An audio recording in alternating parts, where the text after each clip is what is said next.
Lucky को बाहर भगाने के लिए सारे लोग उसकी दिशा में बढ़ने लगे। वो लोग उसे उठाकर बाहर फेंकने ही वाले थे, लेकिन इतने में राजा जी वहां पर आ गए। राजा जी के सामने कोई भी अपनी छवि खराब नहीं करना चाहता था, इसलिए सब लोगों ने फिर से अपने हाथ पीछे खींच लिए। कुमारी को राजा के साथ देखकर श्रेया और अब्बास हैरान हो गए। उन्हें समझ नहीं आ रहा था कि वो उनके साथ में क्या कर रही थी। इतने में राजा अपनी कुर्सी पर आकर बैठ गए। सारे लोग उनके आसपास खड़े हुए थे। जैसे ही राजा जी बैठे, इतने में सारे लोग भी आकर बैठ गए। आप लोग को इंतजार करवाया उसके लिए माफी चाहता हूं। राजा जी इस वक्त एक बहुत ही बड़ी दुख की घड़ी से गुजर रहे हैं। आप में से कुछ लोगों को तो मालूम होगा और शायद कुछ को अभी तक खबर ना पहुंची हो।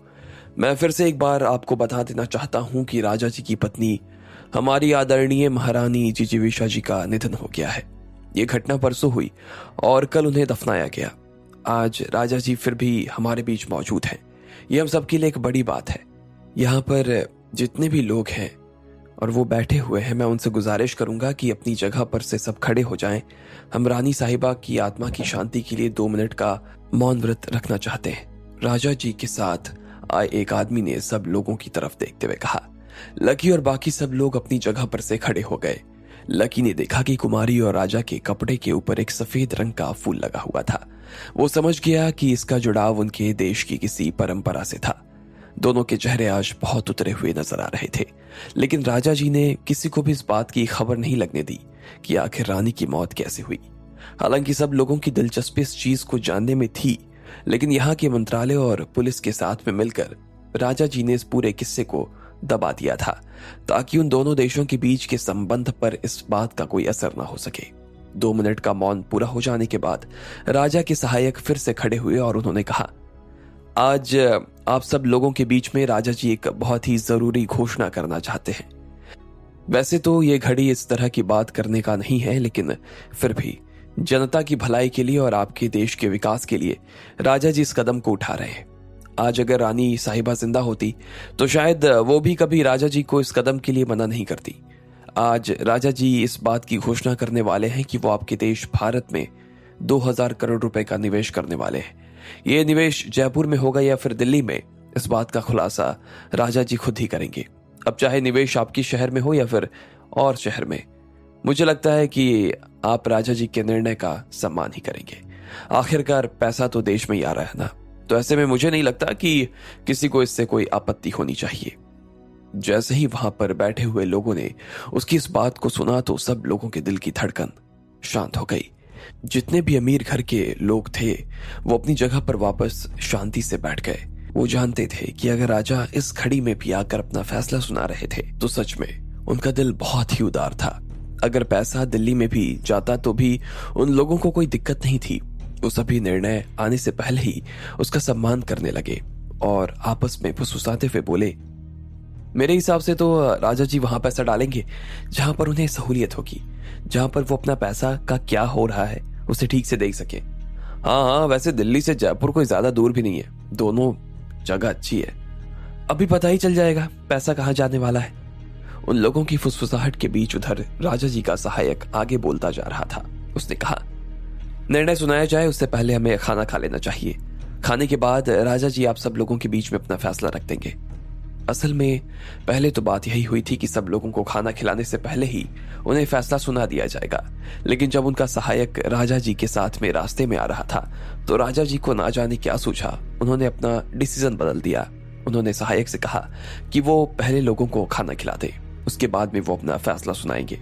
इसके पीछे का कारण किसी को भी समझ नहीं आ रहा था। हालांकि सहायक को राजा जी का फैसला पहले से ही पता था। उन्होंने तय कर रखा था कि वो सारा पैसा जयपुर में ही देने वाले थे, लेकिन अगर बाद में उनका मन बदल गया हो तो इस बात का उसे कोई अंदाजा नहीं था। वो तो बस वो ही कर रहा था जो राजा जी कह रहे थे। इधर जब सहायक सब लोगों से बात कर रहा था तो कुमारी, जो कि राजा जी के पास ही बैठी थी, उसकी नजर दूर एक कोने की टेबल पर बैठे लकी से जा मिली। उसने देखा कि लकी भी उसे कब से देख रहा था। वो देख पा रही थी कि जिस तरह से लकी उसे देख रहा था उसमें उसकी चिंता साफ नजर आ रही थी। कुमारी अपनी उदासी उससे छिपा नहीं पाई, इसलिए जैसे ही कुमारी की नजर उससे जाकर मिली तो उसने अपने चेहरे पर एक फीकी सी मुस्कान ओढ़ ली। हालांकि उस मुस्कान से वो अपनी उदासी को ढक नहीं पाई। उसने एक पल के लिए लकी को देखा और फिर उससे अपनी नजर फेर ली। लगता है रानी साहिबा के जाने का धक्का कुमारी के दिल पर बहुत बुरा लगा है और रानी साहिबा से काफी करीब थी। लकी ने अपने मन में सोचा। कुमारी की आंखें सब कुछ कह रही थी। इधर सहायक की बात खत्म होते ही सब लोग खाना खाने के लिए अपनी जगह से उठ गए। हाथ धोकर सब लोग फिर से अपनी टेबल पर आ गए, जहां पर वेटर उन्हें खाना सर्व कर रहे थे। खाने में ढेर सारी चीजें बनी थी। कुछ लोग वेज खा रहे थे और कुछ नॉन वेज। लकी भी अपनी टेबल पर बैठा हुआ सलाद खा रहा था। उसके साथ आई हुई लड़कियों ने भी अपने अपने हिसाब से थाली लगवा ली थी। बाकी सब लोगों की नजर से लकी अभी भी अछूता नहीं था। वो लोग खाना खाते हुए भी उसकी दिशा में ही देख रहे थे। लकी को समझ नहीं आ रहा था कि उन सबको उससे दिक्कत क्या थी, और वो थे कि लकी को खाते हुए देखना सहन नहीं कर पा रहे थे। लकी ने उनकी घिन भरी नजरों से बचने के लिए सामने की तरफ देखना शुरू कर दिया। शांतनु से ये सब सहा नहीं जा रहा था और आखिरकार लकी की तरफ देखते हुए वो बोल पड़ा, मुझे याद है एक जमाना था जब लोग सस्ती से सस्ती ब्रेड खाया करते थे। वो लोग जब यूनिवर्सिटी के कैंटीन में भी जाते थे ना, तो अपने लिए दाल चावल से ज्यादा कुछ नहीं मंगवा पाते थे। पेट भर खाना किसे कहते हैं ना, ये तो उन्होंने अपनी जिंदगी में शायद ही कभी महसूस किया होगा। ना ही उन्होंने कभी अपनी जिंदगी में किसी ढंग के ढाबे पर खाना खाया होगा। लेकिन आज देखो, कुछ लोग ना सिर्फ जबरदस्ती यहां घुस आए हैं, बल्कि खाना भी ऐसे खा रहे हैं ना जैसे पहली बार खा रहे हो। भूखे भूत।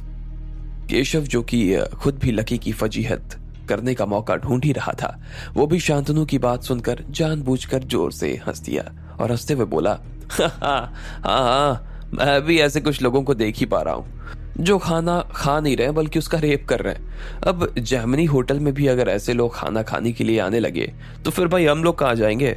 अरे भाई सुनो, हाँ तुमसे ही कह रहा हूँ। तुम कह रहे थे ना कि राजा जी ने ही तुम्हें बुलाया है, तो जरा एक बार राजा जी से मिलवा तो दो, या फिर मैं खुद उनसे जाकर पूछूं कि उन्होंने तुम्हें सच में बुलाया भी है या नहीं। केशव ने कहा और फिर राजा जी की तरफ देखकर लकी को इशारे करने लगा। राजा खुद एक कोने में अपने साथियों के साथ खाना खा रहे थे। लकी ने उसकी बात को जरा भी दिल पर नहीं लिया और बोला, हाँ हाँ ठीक है, तुम उनसे जाकर पूछ सकते हो, अगर वो मना करें तो मुझे बताना। केशव ने लकी की इस बात को अपने दिल से लगा लिया। वो लकी को उकसाने की कोशिश कर रहा था, लेकिन लकी को था कि गुस्सा आने का नाम ही नहीं ले रहा था। इसलिए केशव ने फिर से लकी पर उंगली उठाई और जानबूझकर सब लोगों को सुनाते हुए बोला, ये साला है तो बदमाश, लेकिन पक्का बदमाश है। ये खुद जानता है कि ये चोर है, लेकिन इसके मन में चोर नहीं है। इसकी बात सुन रहे हैं आप लोग? इतना कॉन्फिडेंस लाते कहां से हो भाई? अभी भी कह रहा है कि इसे राजा जी ने बुलाया। अगर ऐसा था तो फिर अलग से क्यों आया? उन्हीं के साथ उन्हीं के गाड़ी में आता ना। केशव की बात सुनकर सब लोगों को हंसी आ गई। अब वो अभी भी लकी को उन्हीं नजरों से देख रहे थे, लेकिन लकी उनके ऊपर ध्यान नहीं दे रहा था। अगर राजा जी यहाँ नहीं होते ना, तो हम तुम्हें अभी तक तो धक्के मारकर ना बाहर निकाल चुके होते और पुलिस को भी बुलवा चुके होते। केशव ने अपने दांतों को भींचते हुए कहा। हाँ हाँ, किस्मत अच्छी है साले की, एक और आदमी ने कहा और बाकी लोगों ने भी उसकी बात में हाँ में सिर हिला दिया। इधर अब्बास आराम से खाना खा रहा था। वो और श्रेया एक ही थाली में खा रहे थे। उसे भी लकी का वहां होना बर्दाश्त नहीं था और इन लोगों की बातों में शामिल होते हुए बोली, लकी तुम देख रहे हो ना कि जयपुर के सब बड़े बड़े लोग यहाँ पर बैठे हुए हैं। यहाँ बिजनेसमैन हैं, नेता लोग हैं, ब्यूरोक्रेट हैं, इसलिए तुम अभी तक बचे हुए हो। पर कोई बात नहीं, तुम अभी तो खाना खा लो, लेकिन एक बार राजा जी ने अपना डिसीजन दे दिया ना, उसके बाद हम सब लोग ना तुम्हारी शिकायत करने वाले हैं। इतनी आसानी से तो तुम यहाँ से उठकर खाकर जा नहीं सकते। एक बार 2000 करोड़ रुपए का ये जो पूरा मामला हो जाए ना पूरा, उसके बाद देखना तुम्हें तो पुलिस वाले 2000 डंडे लगाएंगे। बाकी सब लोगों को अब्बास की बात पर हंसी आ गई। वो सब दबे हुए होठों में लकी को डराने के लिए हंसते हुए बोले, हाँ, मुझे तो नहीं लगता कि अगर एक बार लकी की शिकायत इन लोगों के सामने हो गई ना, तो फिर ये बेचारा बच भी पाएगा।